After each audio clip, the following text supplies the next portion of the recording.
Assalamualaikum warahmatullahi wabarakatuh. Bertemu kembali dengan channel pembelajaran sosiologi. Pada kesempatan kali ini, video pembelajaran dari channel ini akan membahas tentang masyarakat multikultural. Merupakan materi sosiologi untuk siswa kelas 11. Nah, Anda sekalian, semoga semua yang menyaksikan tayangan video pembelajaran ini berada dalam keadaan sehat walafiat, serta senantiasa bersemangat untuk belajar. Baiklah Ananda sekalian, ada dua materi pokok yang akan kita kupas pada video pembelajaran kali ini. Yang pertama, pengertian masyarakat majemuk. Kemudian yang kedua, pengertian masyarakat multikultural.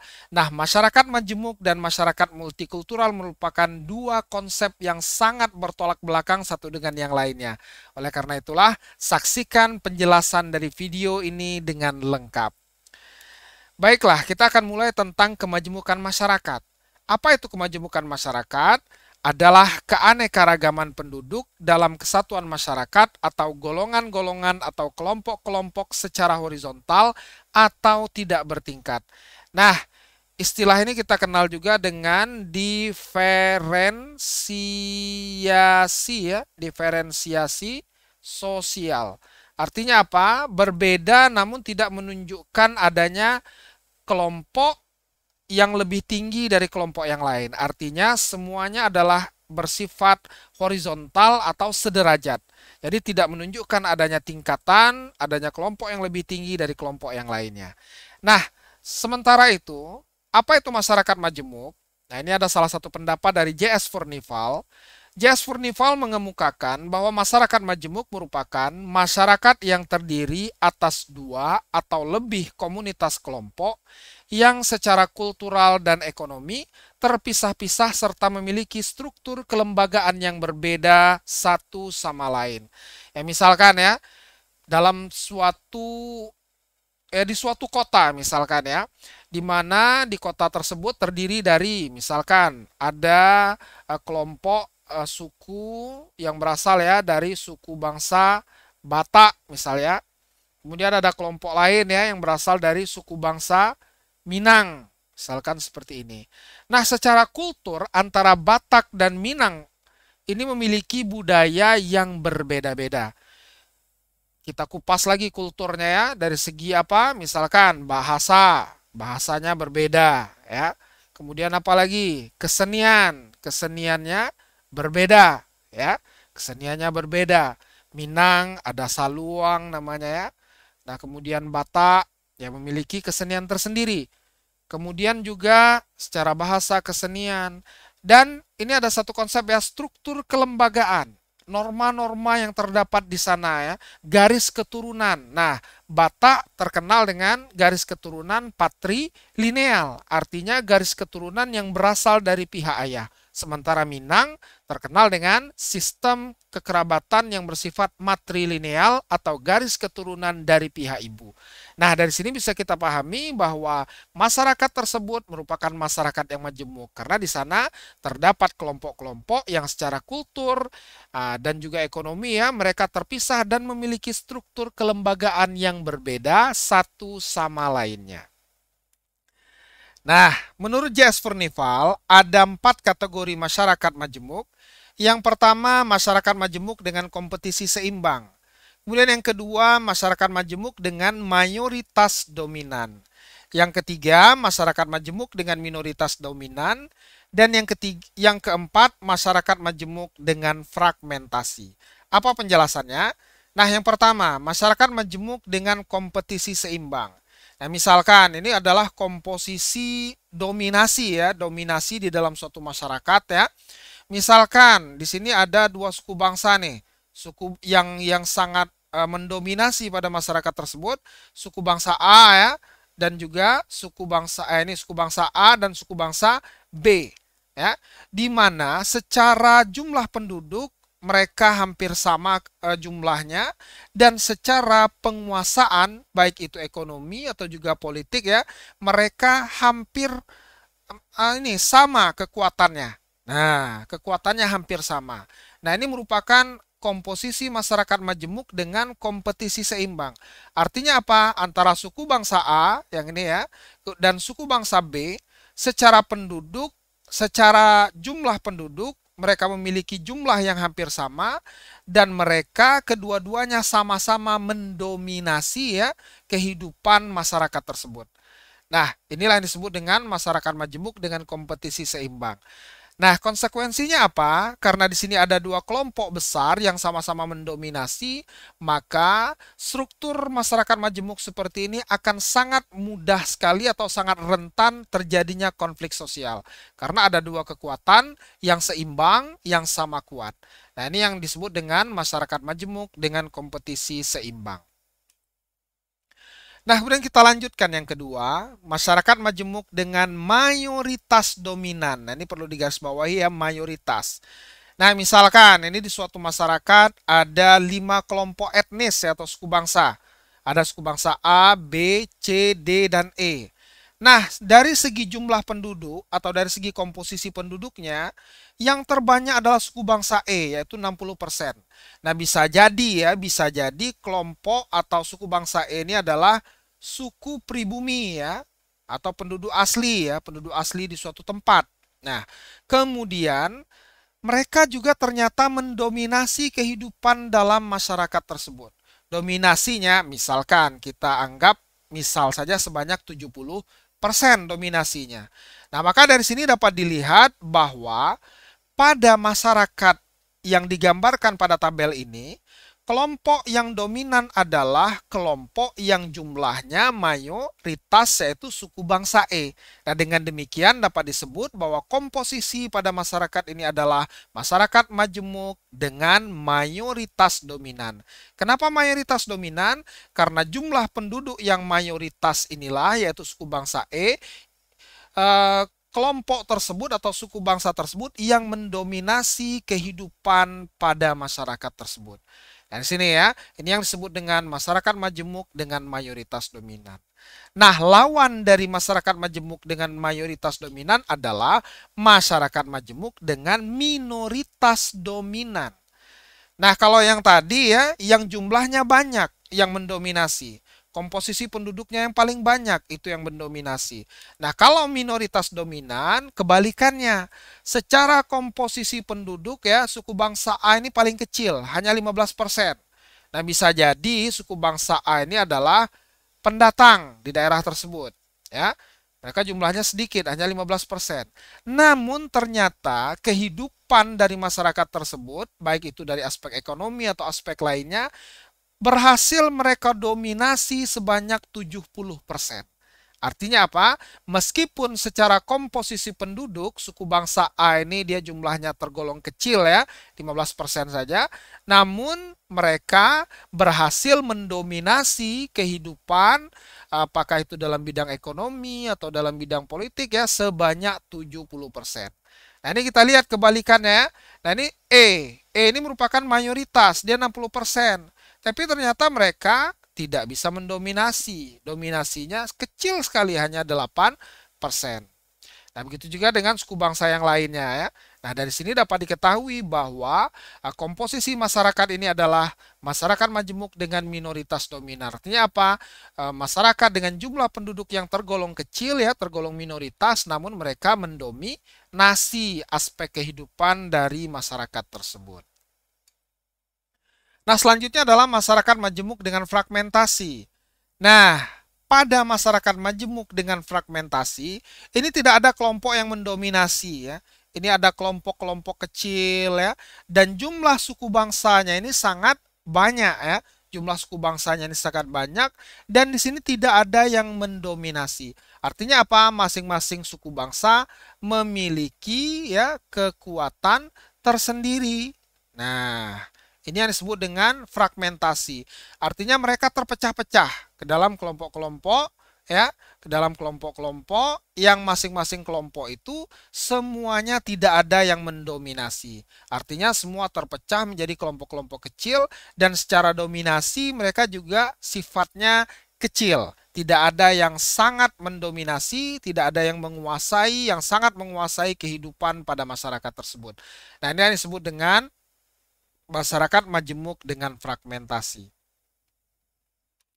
Nah, itulah empat kategori masyarakat majemuk ya menurut Jasper Nival. Nah, sekarang kita akan lanjutkan masyarakat majemuk menurut pendapat Nasikun.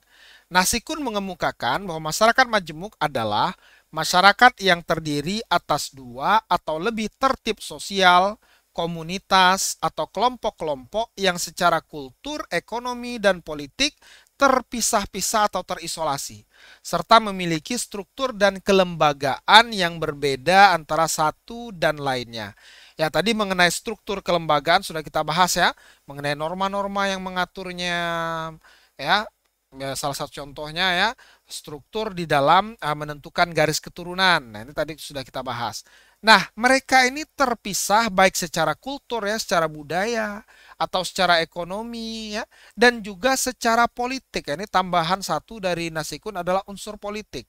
Artinya, antara satu kelompok dengan kelompok yang lainnya, pandangan politiknya atau preferensi politiknya itu berbeda satu dengan yang lainnya.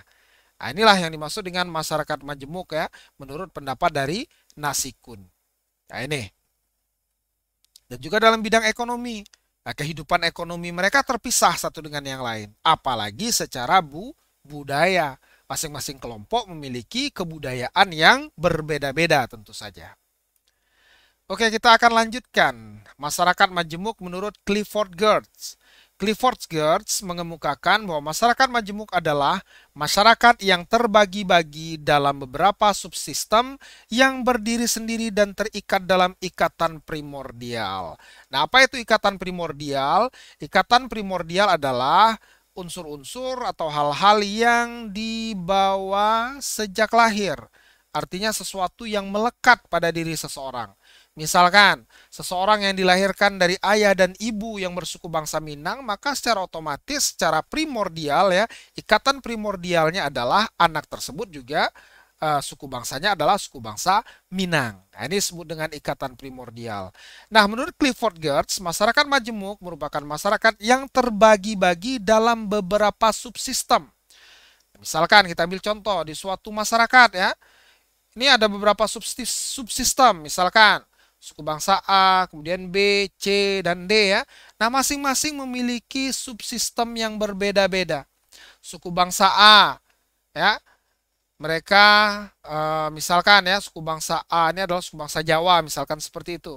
Mereka memiliki kesenian yang berbeda, mereka memiliki tradisi yang berbeda. Nah, suku bangsa B misalkan, suku bangsa Batak, mereka memiliki kesenian yang berbeda, tradisinya berbeda ya, dan seterusnya dan seterusnya.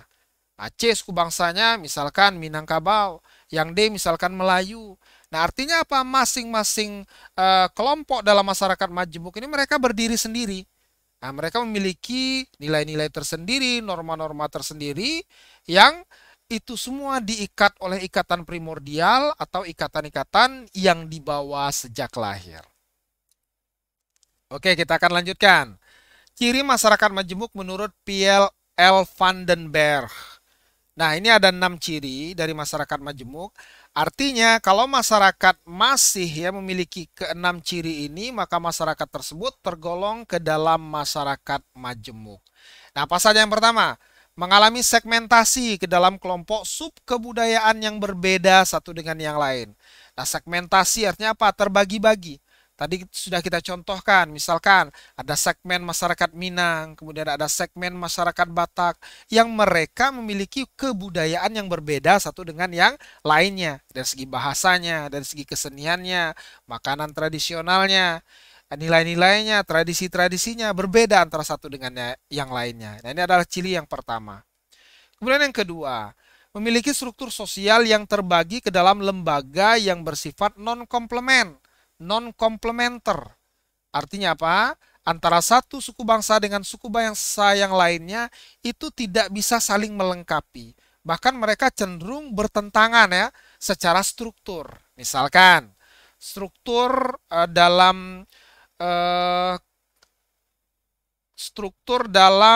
garis keturunan ya pada masyarakat Batak itu adalah patrilineal, artinya mengambil garis keturunan dari pihak ayah. Nah, sementara masyarakat Minang strukturnya adalah matrilineal. Artinya antara kedua sistem ini saling bertolak belakang. Mereka tidak bisa dikomplementkan ya. Mereka tidak bisa dikomplementkan karena masing-masing memiliki sesuatu yang sifatnya bertolak belakang. Nah, ini namanya memiliki struktur yang terbagi ke dalam lembaga yang non-komplement. Kemudian yang ketiga, kurang mengembangkan konsensus. Apa itu konsensus? Konsensus adalah kesepakatan. Ya. Masing-masing kelompok mereka memiliki konsensus tersendiri, tidak dengan kelompok yang lain. Misalkan, suku bangsa Jawa, mereka memiliki konsensus. Ya. Adat istiadat mereka itu adalah hasil konsensus. Ya. Adat istiadatnya, keseniannya, tradisi-tradisinya. Ya. Nah, konsensus ini berbeda antara satu budaya dengan budaya yang lainnya. Ya, nah meskipun bangsa Indonesia ya sudah berusaha untuk menyatukan perbedaan-perbedaan itu dengan menciptakan konsensus ya berupa slogan seperti Bhinneka Tunggal Ika ya walaupun berbeda-beda tetapi tetap satu. Dan ini adalah satu upaya untuk mengembangkan konsensus, satu upaya. Oke ya. Nah, kemudian yang ketiga, secara relatif sering mengalami konflik di antara kelompok yang satu dengan kelompok yang lain. Ya, misal kita lihat dalam kehidupan masyarakat Indonesia saat ini, apakah masih sering terjadi konflik? Masih, ya, masih sering terjadi konflik. Apakah itu konflik antar suku, ya, konflik antar golongan, konflik antar kelompok, ya, ini masih sering terjadi. Nah, artinya apa? Artinya apa? Bahwa masyarakat Indonesia menurut Pierre L. Van den Berg dari ciri yang keempat ini bahwa kita cenderung masih tergolong ke dalam masyarakat yang majemuk dan menuju masyarakat multikultural. Nah, itu ya, menuju masyarakat multikultural. Kemudian yang kelima, integrasinya tumbuh di atas paksaan. Nah, ini juga terjadi pada kehidupan bangsa Indonesia, di mana sejak awal kemerdekaan kita sampai dengan saat ini masih banyak terjadi pergolakan-pergolakan ya yang ingin memisahkan diri dari Negara Kesatuan Republik Indonesia. Nah, itu artinya apa? Integrasinya masih dipaksa. Ya, ada pemberontakan-pemberontakan ya, mulai dari sejak awal proklamasi kemerdekaan ya sudah muncul pergolakan-pergolakan, pemberontakan-pemberontakan yang ingin memisahkan diri dari NKRI. Ini adalah bentuk ya, kalau seandainya eh, pemberontakan itu tidak diatasi ya, tidak ditangani dengan baik, maka besar kemungkinan ya Indonesia sudah tidak seperti sekarang, sudah terpecah-pecah. Sudah banyak wilayah-wilayah, provinsi-provinsi yang memerdekakan dirinya. Dan ini artinya apa? Integrasi yang muncul pada kehidupan bangsa Indonesia itu lebih atas dasar paksaan, artinya dengan cara koersif ya, dipaksakan supaya bisa untuk menyatu di dalam NKRI ini. Nah, ini poin yang kelima. Kemudian yang keenam, adanya dominasi politik. Ada yang satu kelompok yang lebih menguasai bidang politik daripada kelompok yang lain. Ada satu suku bangsa yang lebih mendominasi bidang politik daripada suku bangsa yang lain. Nah, kalau ciri ini masih terjadi, maka uh, artinya masyarakat tersebut masih tergolong ke dalam masyarakat majemuk. Nah, ini ya. Nah, sekarang bagaimana dengan masyarakat multikultural? Yaitu masyarakat yang sudah saling menerima. Nah, saling menerima ini cirinya apa? Mereka sudah jarang terjadi konflik, ya. Mereka sudah bertoleransi. Mereka sudah saling menghormati satu dengan yang lainnya. Ya. Nah, kalau kita kembalikan kepada ciri yang enam ini, maka masyarakat majemuk itu dia tidak tersegmentasi, ya. Strukturnya komplement, kemudian dia sudah bisa mengembangkan konsensus, konfliknya sudah jarang, integrasinya atas dasar kerelaan ya bukan paksaan, dan tidak ada dominasi. Nah itu, nah ini ya merupakan masyarakat multikultural, masyarakat yang sudah menerima, sudah accept ya saling menerima satu dengan yang lainnya, mereka saling menghormati, toleransinya tinggi ya. Dan inilah yang disebut dengan masyarakat multikultur. Jadi walaupun mereka berbeda, tapi mereka sudah saling rangkul, sudah saling hormat menghormati ya, saling toleransi yang tinggi antara satu suku bangsa, satu agama dengan suku bangsa yang lainnya.